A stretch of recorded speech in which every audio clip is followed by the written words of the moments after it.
Hello बच्चों, आज हम अकबर की धार्मिक नीति के दूसरे भाग के तहत दीन इलाही पर विशेष रूप से चर्चा करेंगे। सबसे पहले बात करते हैं कि दीन इलाही क्या है। तो अकबर ने देश में राष्ट्रीय एकता स्थापित करने के लिए एक ऐसा धर्म चलाने का निश्चय किया जिससे राष्ट्र का हित हो और साथ में हिंदू और मुसलमान एक साथ मिलकर रह सके। और इस उद्देश्य की पूर्ति के लिए अकबर ने 1581 में दीन ए इलाही नाम से एक नवीन मत, धर्म या संघ की स्थापना की थी। ये जो नया धर्म था या मत था, इसके कुछ सिद्धांत इस्लाम धर्म से, कुछ हिंदू धर्म से, कुछ जैन धर्म से और कुछ पारसी व अन्य धर्मों से लिए गए थे। कहने का तात्पर्य है कि दीन ए इलाही सर्वेश्वरवाद था, जिसमें कि सभी धर्मों की अच्छी अच्छी बातों को शामिल किया गया था। दीन इलाही के सिद्धांतों पर अगर हम बात करें तो दीन इलाही, जिसको कि दूसरा जो नाम था वो था तौहीद इलाही या देवी एकेश्वरवाद। ये जो दीन इलाही था, इसके लिए ना तो किसी मंदिर की जरूरत थी, न मस्जिद की, ना ही कोई उपासना गृह की आवश्यकता थी और ना ही किसी पुरोहित वर्ग की आवश्यकता थी। आईने अकबरी से हमें दीन इलाही के प्रमुख सिद्धांतों की जानकारी प्राप्त होती है। इसके जो सदस्य थे वो ईश्वर की दिव्य शक्ति में विश्वास करते थे और अकबर को युग का इमाम या नेता मानते थे। साथ में ही जहां तक हो सके इसके सदस्य ना तो मांस खाते थे और ना ही वे जिस महीने में जिस सदस्य का जन्म होता था उस महीने में उसे मांस खाने की छूट तक भी नहीं थी। साथ में ही ये दूसरे लोगों की भलाई के लिए भी इसके सदस्य शपथ लेते थे। इसके सदस्यों के लिए आवश्यक था कि वह वृद्ध स्त्रियों या कम उम्र की कन्याओं से विवाह ना करें। साथ में ही कसाईयों, चिड़ी मारों, पक्षी पकड़ने वालों, शिकारियों के साथ ना तो ये भोजन कर सकते थे और ना ही किसी प्रकार का संबंध रख सकते थे। साथ में ही जब ये इसके सदस्य आपस में मिलते थे तो अल्लाह अकबर या जलेले जलाहू हो शब्दों का प्रयोग इसके द्वारा किया जाता था। साथ में ही इसके सदस्यों को अकबर को सिजदा करना पड़ता था और उसके जन्मदिन को ये सारे लोग इसके सदस्य मिलकर मनाते थे।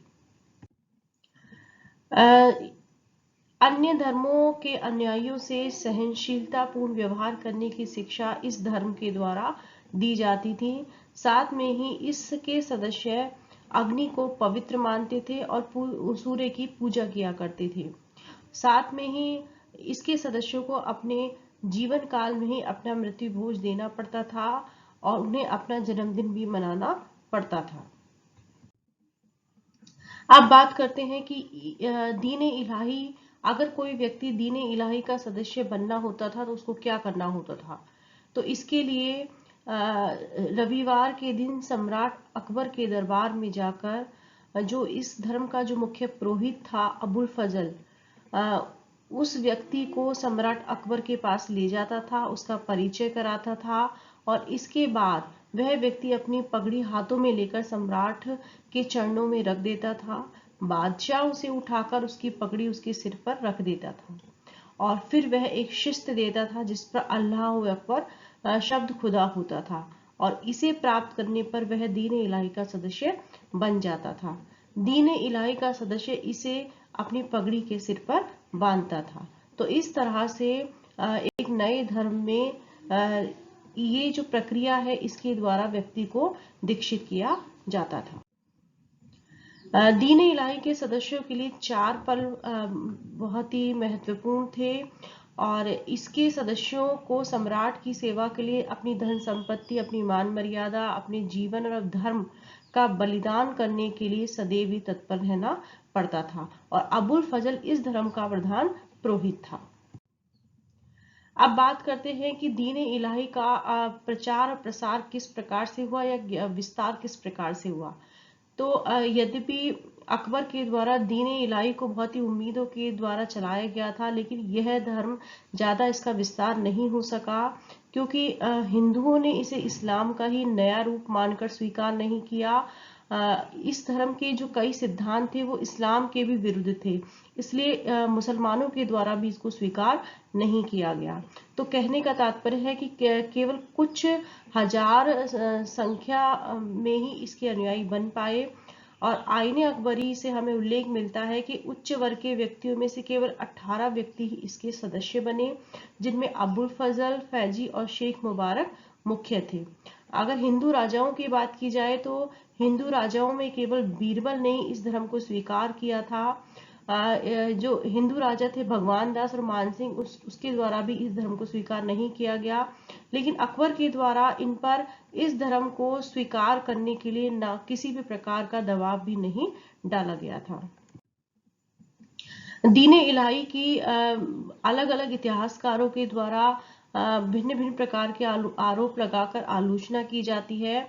इस संदर्भ में जो इतिहासकार हुए हैं बदायूनी, उनके अनुसार इस धर्म के माध्यम से अकबर ने इस्लाम का दमन करने का प्रयास किया। साथ में ही उसने सामूहिक रूप से नमाज पढ़ने पर प्रतिबंध लगा दिया, नमाज के समय रेशमी वस्त्र और आभूषण पहनना अनिवार्य कर दिया, मक्का की जो धार्मिक यात्रा है उस पर प्रतिबंध लगा दिया। लेकिन ये जो आरोप है वो पूरी तरह से निराधार है। चूंकि जो बदायूनी था वो कट्टर सुन्नी मुसलमान था और वो उसको यह बिल्कुल भी पसंद नहीं आ रहा था कि अकबर दूसरे धर्मों के प्रति उदारतापूर्व व्यवहार करे। इसके लिए ही उसने इस तरह के आरोप अकबर के दीन इलाही पर लगाए। वास्तव में इस धर्म के माध्यम से अकबर ने हिंदू और मुसलमानों को एक दूसरे के निकट लाकर एकता के सूत्र में बांधना चाहा, जिससे कि भारत में राष्ट्रीय एकता की स्थापना हो सके। इसलिए उसका ये जो प्रयास था वो निंदनीय ना होकर प्रशंसनीय था और ये उसकी बुद्धिमत्ता का ही एक परिचायक था। यद्यपि अकबर के द्वारा दीन इलाही को हिंदू और मुसलमानों की एकता स्थापित करने के लिए चलाया गया था, लेकिन अकबर अपने इस उद्देश्य में असफल रहा। एक तरह से उसका जो दीन इलाही नामक जो धर्म चलाया गया था वो असफल रहा और इसके जो मुख्य कारण थे उनमें से एक था कि अकबर यह नहीं समझ सका कि धर्म का कभी भी निर्माण नहीं किया जाता है और ना ही उसके सिद्धांत दूसरे धर्मों से ग्रहण किए जाते हैं। जैसे कि अकबर के द्वारा सभी धर्मों से अच्छी अच्छी बातों को लेकर इस नए धर्म में शामिल किया गया था, इसलिए ना इसको पूरी तरह से मुस्लिम ही अपना पाए और ना ही पूरी तरह से हिंदू ही इसको अपना पाए। इसके अलावा अकबर ने यह भारी भूल की कि उसने दीन इलाही की स्थापना करके फिर उसके सदस्य बनाने का प्रयास किया। अकबर को चाहिए था कि पहले वह अपने सिद्धांतों धर्म के जो सिद्धांत हैं उनका प्रचार और प्रसार करता और उसके बाद वह एक नए धर्म की स्थापना करता, लेकिन अकबर के द्वारा इस तरह का प्रयास नहीं किया गया। उसने धर्म का आरंभ वहां से किया जहां की वास्तव में उसका अंत होता है। दीन इलाही में विशेष आकर्षण का भी अभाव रहा और इसका अस्तित्व अकबर के व्यक्तित्व पर आधारित था। कुछ लोगों ने अकबर की कृपा प्राप्त करने के लिए और कुछ ने भयवश दीन इलाही को स्वीकार तो कर लिया, लेकिन जैसे ही अकबर की मृत्यु हुई उन्होंने इस धर्म को छोड़ दिया। इस संदर्भ में लॉरेंस वॉल्पन ने कहा है कि दीन इलाही की उदारता और सरलता भी उसकी असफलता के कारण सिद्ध हुई। बदायूं जैसे कट्टर आलोचक द्वारा इस मत की घोर निंदा करने पर किसी भी प्रकार का दंड नहीं दिया गया और इसका यह परिणाम हुआ कि यह जो धर्म है अधिक लोकप्रिय नहीं हो सका। अकबर ने इस धर्म के प्रचार प्रसार के लिए भी कोई भी प्रयास नहीं किया।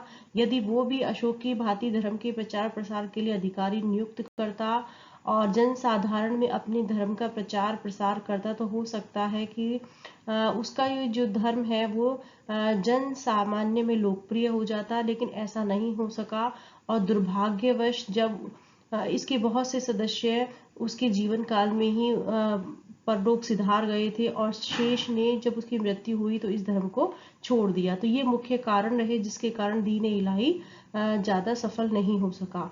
लेकिन अंत में निष्कर्ष रूप से हम ये कहेंगे कि अकबर धार्मिक दृष्टि से एक उदार शासक था और उसने न केवल हिंदुओं के प्रति उदारता की नीति अपनाई बल्कि उसने सभी धर्मों की अच्छी अच्छी बातों को लेकर जहां इबादत खाने के द्वार सभी धर्मों के लिए खोल दिए परिचर्चाओं के लिए, वहीं दूसरी ओर उसने सभी धर्मों की अच्छी बातों को लेकर दीन इलाही नामक मत चलाने का प्रयास किया। यद्यपि यह जो धर्म है ये ज़्यादा सफल नहीं हो सका, लेकिन हम अकबर के जो मंसूबे थे उन पर हम किसी भी प्रकार का संदेह नहीं कर सकते। उसका जो उद्देश्य था वह हिंदू और मुसलमानों को एक करना था, और उसने भारत को सदैव ही उसके को देखा और सदैव ही राष्ट्र हित को सर्वोपरि रखा। यही अकबर की एक मुख्य देन है।